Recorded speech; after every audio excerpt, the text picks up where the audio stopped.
Hello दोस्तों, आज मैं आपको एक धोखेबाज पत्नी की कहानी सुनाने वाली हूँ। अगर आप हमारे चैनल पर पहली बार आए हैं तो प्लीज़ हमारे चैनल को सब्सक्राइब करें और वीडियो को ज़्यादा से ज़्यादा लाइक और शेयर कीजिएगा। कहानी की शुरुआत करते हैं। पुराने ज़माने की ये कहानी है। एक प्रदेश में एक व्यापारी ने प्रेम विवाह किया। हालांकि तब प्रेम विवाह करना कोई छोटी या आम बात नहीं थी, लेकिन फिर भी व्यापारी और उसकी प्रेमिका, जो अब उसकी धर्मपत्नी बन चुकी थी, उनका सच्चा प्रेम देखकर लोगों ने उन्हें स्वीकार कर लिया और लोग उनके प्यार की मिसालें देने लगे। वे दोनों भी अपनी प्यार भरे नए संसार में काफ़ी खुश थे। लोग ये देखकर हैरान रह जाते कि उन दोनों में कभी किसी वस्तु या विषय को लेकर कभी झगड़े नहीं होते थे। व्यापारी और उसकी पत्नी ने अपनी प्यार की रोशनी सदा रोशन रहे, इसीलिए एक नियम बनाया था। उन दिनों लोग रात को छतों पर मशाल जलाया करते थे ताकि घर आंगन में उजाला रहे, और सोने के समय उन्हें बुझा देते थे। प्रेमी जोड़े ने तय किया था कि वे जब तक साथ रहेंगे तब तक उनके घर की मशाल जलती रहेगी। अब रात होते ही पूरे प्रदेश में अंधेरा हो जाता, लेकिन एकमात्र इसी व्यापारी के घर में रोशनी जगमगाती। इस प्रदेश का राजा एक बड़े से महल में रहता था। हर रात को सोने से पहले वो अपनी रानी के साथ महल के छत पर जाकर आसमान के नज़ारे देखता था। एक बार जब राजा अपनी रानी के साथ छत पर चांद सितारे देख रहा था, तब दोनों की नज़र व्यापारी के जगमगाते घर पर पड़ी। राजा और रानी दोनों ही उसके बारे में चर्चा करने लगे। राजा ने कहा, इस प्रेमी जोड़े में पति समझदार है, इसीलिए उनका साथ अच्छे से चल रहा है। रानी राजा से सहमत नहीं थी। रानी का कहना था, जरूर पत्नी ही ज्यादा समझदार होगी और वह पति के और घर वालों के गलतियों को नजरअंदाज करती होगी। इसके बिना उनके परिवार को इतना अच्छे से चलाना संभव नहीं है। राजा रानी की चर्चा बहस में और फिर बाद में झगड़े में बदल गई। अंत में राजा ने कहा कि हम क्यों झगड़ा करें, एक काम करते हैं, उनकी परीक्षा लेते हैं और देखते हैं कि कौन ज्यादा समझदार है। रानी को भी यह सुझाव पसंद आया। राजा ने उनकी परीक्षा लेने के लिए एक योजना रानी को बताई। अगले दिन योजना के मुताबिक रानी ने व्यापारी के घर एक स्त्री को भेजा।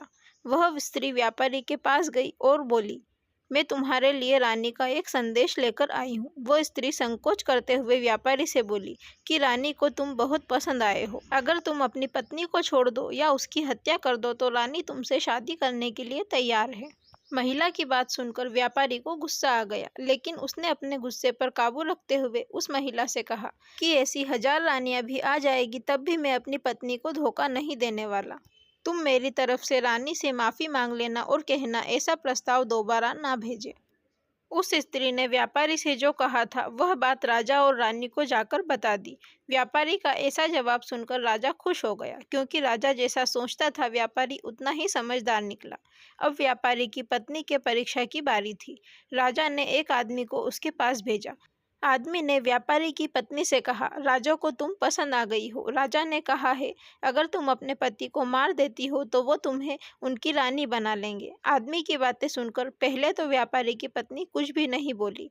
जब आदमी वहां से जाने लगा तब पीछे से व्यापारी की पत्नी ने कहा कि आज रात को जब मशाल बुझ जाएगी तो समझ लेना कि मैंने अपने पति की हत्या कर दी है। राजा के आदमी ने इस घटना का वर्णन राजा और रानी के सामने जाकर किया। राजा को व्यापारी की पत्नी पर काफी गुस्सा आया, लेकिन रानी ने राजा से कहा कि वह ऐसा सिर्फ कह सकती है, कर नहीं सकती। आखिर वह उसकी पत्नी है और प्रेमिका भी। राजा ने तय किया कि व्यापारी को खतरे में नहीं डालना चाहिए, इसीलिए राजा ने अपने कुछ सिपाहियों को आदेश देकर उसके घर के पास खड़ा रहने के लिए कहा। राजा ने उनको समझाया कि जैसे ही व्यापारी के घर की मशाल बुझे तो तुरंत उसके घर में घुस जाना और व्यापारी को बचा लेना। रात होते ही राजा और रानी अपने महल के छत पर आकर व्यापारी के घर की तरफ देखने लगे। आधी रात हो गई लेकिन कुछ भी नहीं हुआ। रानी राजा से कहने लगी, देखा, मैं कहती थी ना, वो सिर्फ कह सकती है, ऐसा कर नहीं सकती। रानी ने यह शब्द कहे ही थे कि राजा ने देखा कि व्यापारी के घर की मशाल बुझ चुकी है। राजा को व्यापारी की चिंता होने लगी। थोड़ी देर बाद राजा के वह सिपाही जो व्यापारी की सुरक्षा के लिए वहां खड़े थे राजा के पास आए और उन्होंने राजा को व्यापारी की मौत की खबर सुनाई। राजा ने कहा, तुम्हारे होते हुए व्यापारी कैसे मर सकता है? सिपाहियों ने कहा कि उसकी पत्नी ने दिन में ही उसे जहर दे दिया था और रात में पति के मरने के बाद उसने घर की मशाल बुझाई, इसीलिए हम कुछ भी नहीं कर पाए। राजा को इस घटना से न सिर्फ व्यापारी की पत्नी से बल्कि औरत जात से ही नफरत हो गई। व्यापारी की पत्नी के बेवफाई के विचार उसे पूरी रात आते रहे। राजा उस रात 1 मिनट भी नहीं सो पाया। राजा को इस बात का काफ़ी पश्चाताप हुआ कि उसकी वजह से व्यापारी को अपनी जान गंवानी पड़ी। सवेरे राजा ने एक मंत्री को बुलाया और उसे आदेश दिया कि मैं शिकार करने जा रहा हूँ। जब तक मैं लौटूंगा इस प्रदेश की सभी महिलाओं को गला काटकर मार देना। मंत्री ने राजा को काफ़ी समझाने की कोशिश की, लेकिन राजा उसकी एक भी बात सुनने के लिए तैयार नहीं था। और राजा ने उसे धमकी दी कि अगर तुमने यह मेरा काम पूरा नहीं किया तो सबसे पहले मैं तुम्हें ही मौत की सजा दूंगा। राजा के शिकार पर जाने के बाद मंत्री काफ़ी चिंता में डूब गया। जब मंत्री को कुछ भी समझ नहीं आ रहा था तो सीधे मंत्री अपने पिता के घर गया, जो पहले राजा के पिता के यहाँ मंत्री रह चुका था और काफ़ी समझदार था। मंत्री ने अपने पिता को सारी बात बताई।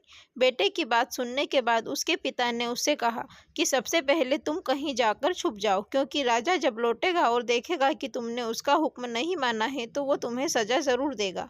मैं देखता हूँ किसी तरह से राजा को समझाता हूँ। रात को जब राजा लौटा और उसने देखा कि उसके प्रदेश में सभी महिलाएं पहले की तरह ही अपना काम कर रही हैं, घूम रही हैं, तो उसे मंत्री पर बहुत गुस्सा आया। हर जगह तलाश करने के बाद भी जब मंत्री नहीं मिला तो राजा सीधे मंत्री के पिता के घर ही पहुंचा। राजा ने मंत्री के पिता से मंत्री के बारे में पूछा। मंत्री के पिता ने राजा को शांत करने के लिए पानी दिया, बैठने के लिए कहा और बाद में राजा से पूछा कि आप क्यों सभी महिलाओं को मारना चाहते हैं। राजा ने इस व्यापारी वाली पूरी कहानी मंत्री के पिता को बताई। मंत्री के पिता ने राजा से कहा कि आपने जो फैसला किया है मैं उसे सही या गलत नहीं बता रहा हूँ, लेकिन मैं जो एक छोटी सी कहानी जो मैं जब मंत्री के साथ था मेरे साथ घटित हुई है वह मैं आपको सुनाता हूँ। उसे सुनने के बाद आप जो फैसला करेंगे वह हम सब मान लेंगे। मंत्री के पिता ने कहा, एक दिन मैं जंगल से गुजर रहा था। अचानक एक नकाबपोश घोड़े पर सवार होकर आया और मुझे बंदी बनाकर घसीटते हुए कब्रिस्तान लेकर गया। वह मुझे एक कब्र के पास ले आया। वहां पर पहले से एक कब्र खुदी हुई थी और एक सर कटा आदमी उस कब्र में था। उस नकाबपोश ने मुझे उस कब्र में मिट्टी डालने के लिए कहा। जब मैंने कब्र को पूरी तरह मिट्टी से ढक दिया तब उसने मुझे बाजू में एक और कब्र खोदने के लिए कहा। मुझे लगा कि यह दूसरी कब्र मेरे लिए ही खोदी जा रही है। कब्र पूरी तरह तैयार होने के बाद उस नकाबपोश ने अपने चेहरे से नकाब हटाया तो मैं देखकर चौंक गया, क्योंकि वह एक बहुत सुंदर महिला थी।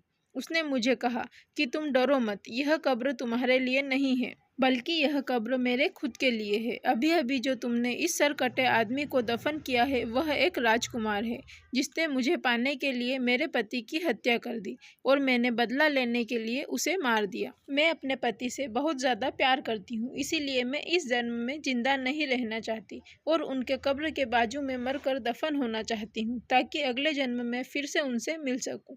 इतना कहकर उस महिला ने अपनी गर्दन पर चाकू रखकर गर्दन काट ली और उस कब्र में गिर पड़ी। मेरे पास कोई और दूसरा उपाय नहीं था, क्योंकि मुझे पता चल चुका था कि वह मुझे सिर्फ अपने आप को कब्र में दफन करने के लिए वहां तक लेकर गई थी। तो मैंने उसे दफन किया और अपने घर वापस लौट आया।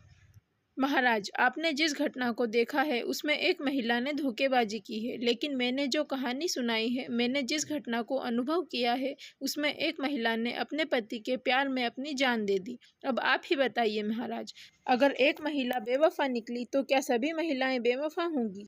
एक महिला के किए की सजा क्या सभी महिलाओं को देना उचित होगा? राजा को बूढ़े मंत्री की बात अच्छी तरह से समझ में आ गई और उसने सभी महिलाओं को मारने का ख्याल अपने मन से निकाल दिया।